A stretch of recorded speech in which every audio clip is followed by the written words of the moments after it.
In the heart of a kingdom cloaked in opulence and power, a shadow began to stretch, not from an invading army, but from within the very mind of its ruler.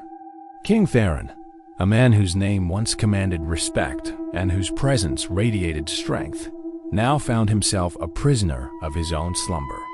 For 3 nights, the same horrifying dream had played out, a chilling prophecy whispered into his soul. On the first night, it began with a disquieting stillness. The grand halls of his castle, usually filled with the murmur of courtiers and the clatter of guards, were silent. He walked alone, his footsteps echoing in the cavernous space. The air grew cold, a bitter chill that seeped into his bones. He found himself in the throne room, but the throne was not empty. A figure sat there, shrouded in darkness, its form indistinct yet radiating an aura of absolute finality. As Theron approached, the figure slowly raised a hand, not in greeting, but in beckoning. He felt an unseen force pull him forward, his legs moving against his will. The figure's face remained a void, but a voice, like the grinding of ancient stones, echoed in his mind. The crown is heavy, but the grave is light. He awoke with a gasp, his heart pounding against his ribs, the royal sheets drenched in a cold sweat. He dismissed it as a mere nightmare, a fleeting consequence of a heavy supper.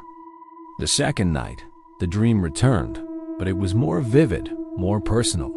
This time, he was not alone in the silent castle. The faces of his family, his queen, his children, lined the corridors, their eyes wide with a sorrow that cut him deeper than any blade. They didn't speak, but their silent tears were a deafening accusation.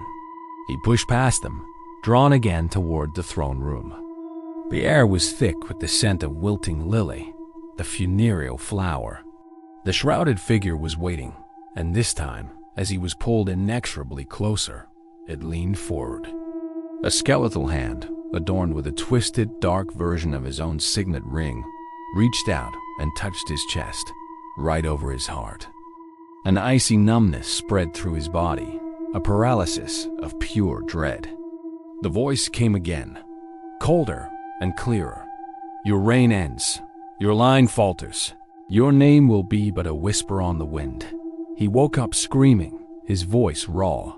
The guards burst into his chambers, finding their king pale and trembling, staring at an unseen horror. Doubt was now a serpent, coiling tightly around his heart.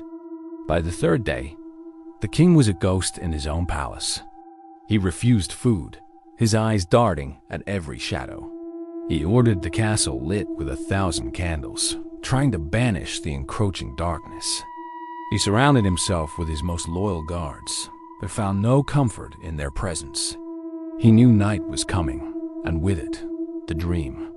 As dusk fell, he fought sleep with all his might, but exhaustion was an enemy he could not defeat. He drifted off in his heavily guarded chamber, and the nightmare claimed him instantly. This time, there were no corridors, no silent family. He stood directly before the throne, upon which the dark figure sat. The room was not empty.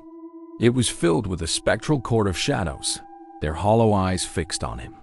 The figure rose, its form solidifying not into a man, but into a grotesque mockery of Theron himself. It wore his crown, his robes, but its face was a decaying mask, its eyes burning with a malevolent green light. This doppelganger of death smiled a lipless grin. It descended the dais, each step a thunderclap in the crushing silence. It stopped before him, its presence sucking the very air from his lungs. It raised the scepter of the kingdom, but it was no longer gold and jewels. It was blackened bone and jagged obsidian. The voice, now his own but twisted with malice and decay, spoke its final, terrible proclamation.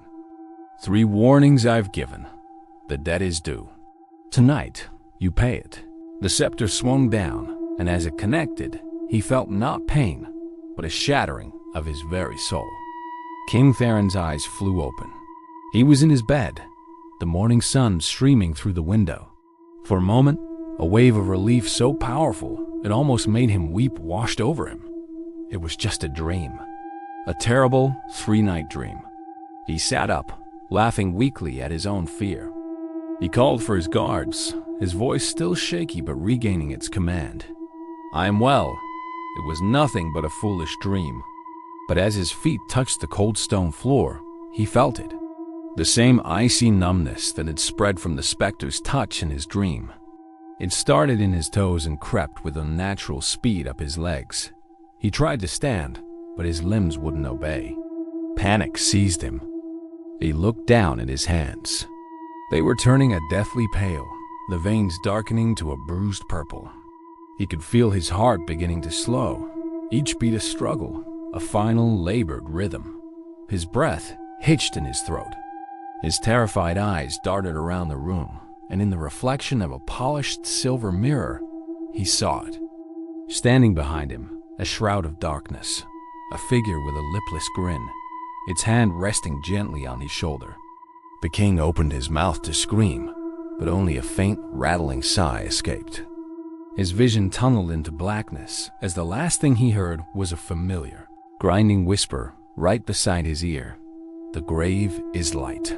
When the guards finally forced the door, they found the king lying by his bed, his eyes wide open, frozen in an eternal mask of terror.